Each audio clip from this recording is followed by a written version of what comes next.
is not development assistance, but is getting things like taxation and fiscal policy under control. The biggest problem in Africa, I was in the Central African Republic last month, I'll be back there again this month in a different context, but I've got a reasonably good feel, are things like corruption. Money, mention was made of Nigeria a moment ago, an extremely rich country, money leaking out in all directions because we in the West don't really want to try to staunch the flow. We don't insist on the transparency initiatives that are out there so that oil companies have to declare their money and so on. What's the leverage you would have to do the right thing in cases? We are currently, in the context of the OECD, the Rich Countries Economic Club, discussing all sorts of measures relating to transparency, relating to tightening up tax regimes and so on.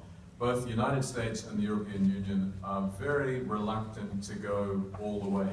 We're much more interested in protecting our multinational corporations and others than we are in enforcing the sort of transparency that would stop the corruption, that would stop the failure of so many countries to collect any of the taxes that would enable them to do much more than any of our development assistance could do.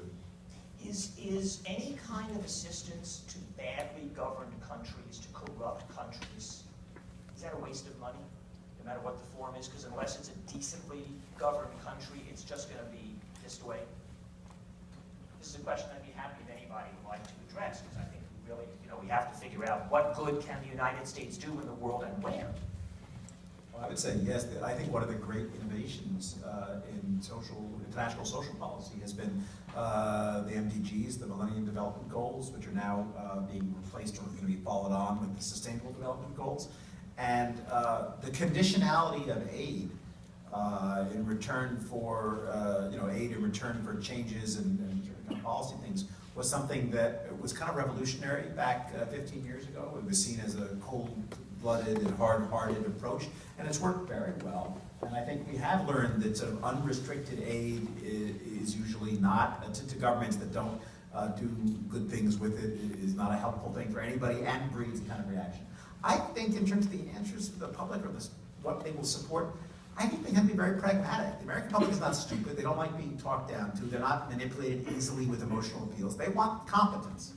And they want competence and sort of practical idealism.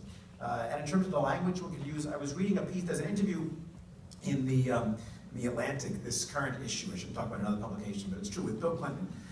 Jim Bennett did an interview with Bill Clinton in the Atlantic, and he was talking about the CGI, the Clinton Global Initiative. And I actually am not a huge fan of it, because I think some of it's kind of silly stuff and that doesn't actually work. But the way he was talking about it was so good. I could see like it was like typical Clinton reaction. You listen to him and get carried along, even if you think the guy is sleazy, even if you think he's a political hack. I was like, by the end, I was willing to take out my wallet and give to the Clinton Global Initiative, because he was making this case for competent action that would actually produce results in a positive way with people who were doing effective change. And I was like, yes, yes, yes, that's the kind of thing people need. They want competence. They're cynical, they're upset, they think their politicians lie to them, and they have very good reason to, because the last 15 years of public policy have been a giant screw-up across the board. And I think if we had better policies with more honest salesmanship about them, people would go. So, Carol, I'll come back to you in a second, Alexis. So, take these countries that you know well that none of us know anything about, these are the countries that didn't stand. So, it's obviously in the United States' interest to make those guys feel like we care about their fate, especially because, as you say, they may be on more of a precipice than we realize. Is there anything, does the United States have levers to actually either earn goodwill or make a difference in places like that, or is that mostly going to be beyond American control?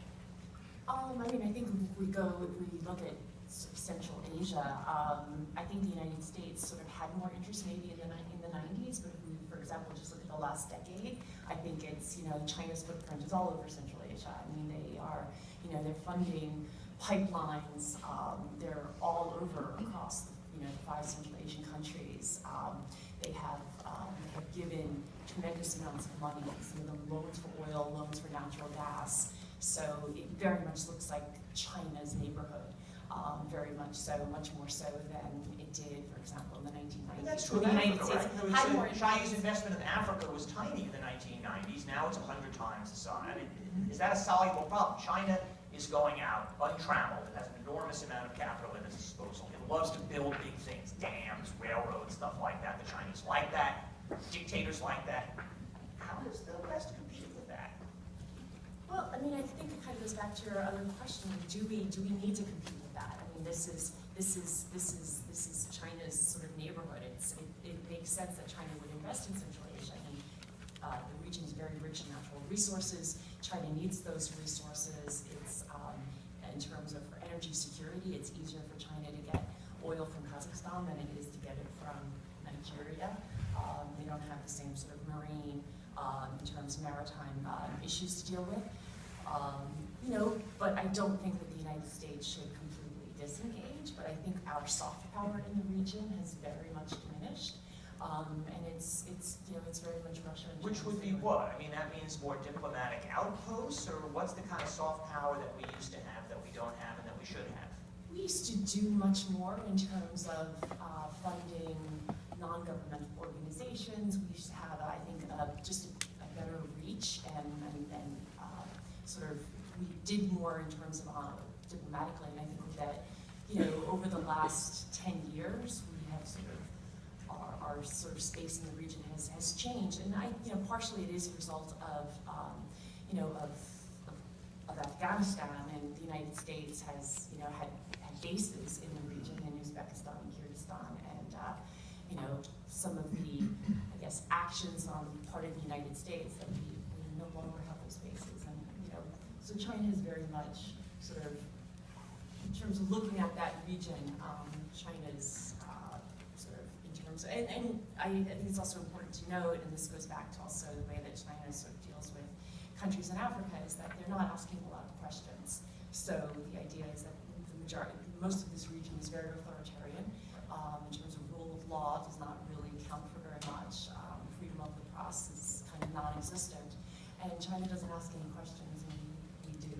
And so it's easier for the region to work with. Have a country dictator-to-dictator relationship. Yeah, exactly. So, Alexis, what were you going to say? I just want to make another point about public opinion. And I think that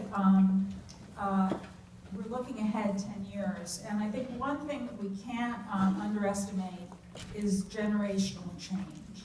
I see a number of students in this room. And the generation, my kids' generation, kids who are in their 20s now, I see much more engaged with the world than their predecessors of the last decade, perhaps. They are themselves much more ethnically diverse. They have families who come from a wider range of countries who immigrated here. And they themselves have a sense of engagement with the world. My own feeling is that this is the 9/11 generation. They were deeply affected in ways they didn't even really understand by that event. They don't necessarily want to see military engagement, but they care about engagement with the world. And they are volunteering for things. They want to they want to do good in the world.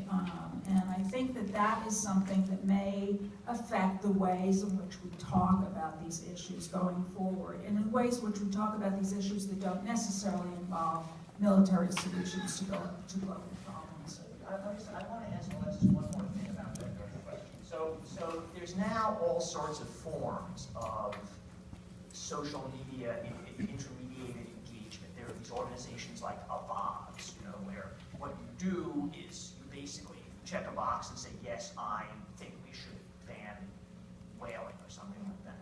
And I can't tell if this is a genuine form of engagement that we should really be encouraged about, or if it's a kind of lazy shortcut that doesn't lead to much. Well, I'm not really familiar with that, but I do see a lot of, I've spent time, at the Kennedy School. I've seen students interested in going into public service, want to work in the State Department. They want to work for NGOs in different parts of the world. you know, this is something that's going on. I do think the interconnectedness of digital life makes it possible for people to engage in different ways. I would also say that I just impressionistically have the sense that this generation also is much more familiar with global travel than their predecessors. So they've had an experience of engaging with the world in a very practical, personal way. So you need to Yeah, I actually, I'm going to go with that and take that same point, but take it in a slightly different direction. You're talking about what are our soft power resources. You know, when Joe and I first coined that phrase, he meant it as an alternative to hard power in the sense of hard power being the resources that allow you to get somebody to do what you want them to do, and soft power being the things that allow you to have them want what you want. And the idea was if they wanted what you want, you wouldn't need to coerce them because they'd already be there. In that sense, it's not so much a manipulable act like diplomacy as opposed to that. It's almost the qualities of your institutions, your values, your ideals that allow people to want to be on your side. It's the kind of things that make the Ukrainians, or a lot of them, want to be part of Europe rather than Russia, so that Russia has to clamp down. And on that regard, I actually think, talking about the next generation, I mean, we have a kinder, gentler, more cosmopolitan, more diverse next generation. They may be historically illiterate, and they may be spoiled, and they may be soft, and maybe I'm just looking at my kids. There's a warmth and an openness and a liveliness and a dynamism and a liberality to American society now that is still this extraordinarily attractive thing to the world at large. And however badly our society has problems, however crappily we treat our minorities, other people treat them more so. However much there is still repression or problems in different sectors and groups, it's even worse everywhere else. And so if you ask about what we can do for Central Asia, I'm not sure that much, but if we can have Central Asians, at least the ordinary citizens, saying, gee, I want more like that. I want to be a society, I want to have a liberal, open society in which I can be who I am. I think things like the gay marriage movement and decision is a vast and incredible source of soft power over a longer term in a way that has never been discussed and isn't really relevant to these kind of discussions, but is huge because it represents a society in which you can be whoever the hell you want to be. And that's what we're about. And you want to live your life uncontested. Other people around the world, especially as they develop economically, especially as they have order, will want that, and they'll look to us as a model if we can get our own public institutional act in order and live up to our own ideals. Any of you have the guts to take on Gideon's praise of young people? Who's going to diss young people here?